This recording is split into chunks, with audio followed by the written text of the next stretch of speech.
Gündə 12-16 saat dərs oxuyurlar. Sosial həyatları demək olar ki, yoxdur. Qırmızı geyimlər, xüsusi yeməklər, dua edən valideynlər. Bütün bunlar bir imtahan üçündür. Adı Gaokao olan Çinin ən böyük sınağı.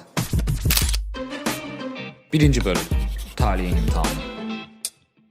Bu imtahan dünyanın ən çətin imtahanı hesab olunur. Ümumilikdə 9 saat olmaqla 2 gün, hətta Çinin bəzi bölgələrində 3 gün davam edən bu imtahan şagirdlər üçün olduqca əhəmiyyət kəsb etməkdədir. Çünki gələcək həyatlarını qura bilmək üçün bu imtahandan uğurla keçməlidirlər. İmtahanın nəticəsi hətta bəzən işə qəbul zamanı belə nəzərə alınır.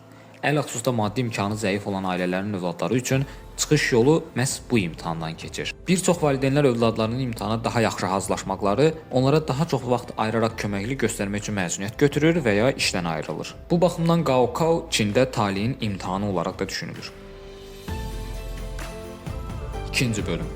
Qəbul prosesi. Adətən iyun ayında keçirilən Gaokao imtahanı 2 gün davam edir və 750 balıq sistem üzərindən aparılır. Şagirdlər Çin dili, riyaziyyat, xarici dil və seçdikləri sahələrə uyğun fənlər üzrə toplamda 9 saat olmaqla imtahanda iştirak edirlər.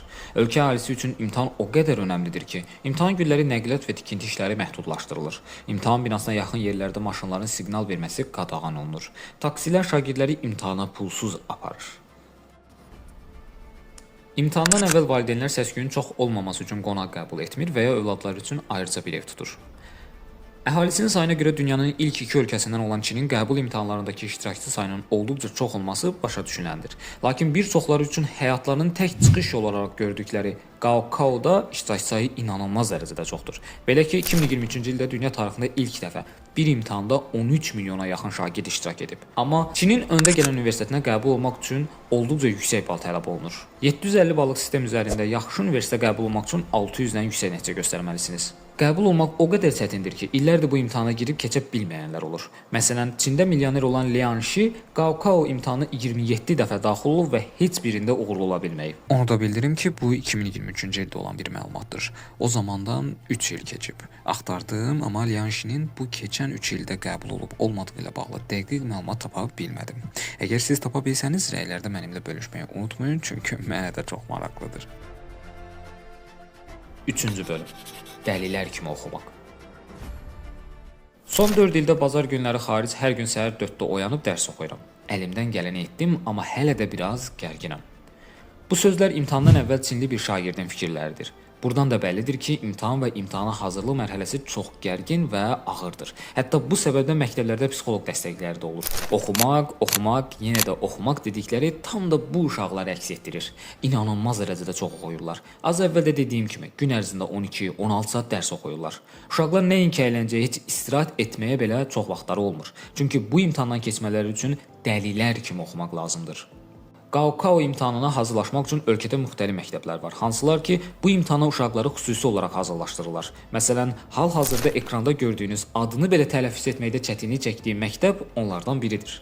Bu məktəbin xüsusi qanunları var və uşaqlar intensiv olaraq dərslərə çalışırlar. Bu məktəb barəsində maraqlı faktlar var və düşündüm ki, bununla bağlı ayrı bir video hazırlasam tam doğru olar. 4-cü bölüm. Rituallar. İmtahan başlamazdan əvvəl hər kəs şagirdlərə dəstək olmağa çalışır. Hətta bəzən futbol stadionlarda necə ki, azarkeşlər komandalarına dəstək göstərmək üçün bəstələr oxuyurlarsa, burada da buna bənzər hadisələr baş verir. Valideynlər uşağın uğur qazanması üçün qırmızı geyimlər geyinir və uğur gətirəcəyinə inandıqları yeməklər bişirirlər. Məsələn, zongzi adlanan bir yemək bişirirlər. Zirvəyə qalxmaq mənasını verir. Bir sözlə bunları uğur rəmzi hesab edirlər. Yəqin ki, siz də imtahana hazırlaşarkən çox bezdikdə, kaş ki mənim yerimə başqa biri olardı, mənim üçün imtahana girərdi dediyiniz olub. Çinlilər biraz fərqlidirlər. Onlar bunu sadəcə deməklə qalmır, hətta edirlər də. Lakin Çin hökuməti bunun qarşısını almaq üçün imtahan zamanı üz tanıma cihazlarından istifadə edir. Bundan başqa xüsusi texnoloji avadanlıqlardan köçürmə halların qarşısını almağa çalışırlar. Beləliklə, bugün dünyanın ən çətin imtahanı barəsində söhbət açdıq.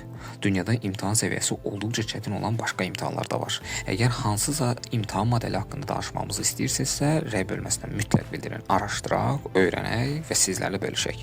O zamana qədər isə videonu bəyənib kanalımıza abunə olmağı unutmayın. Növbəti videolarda görüşənədək.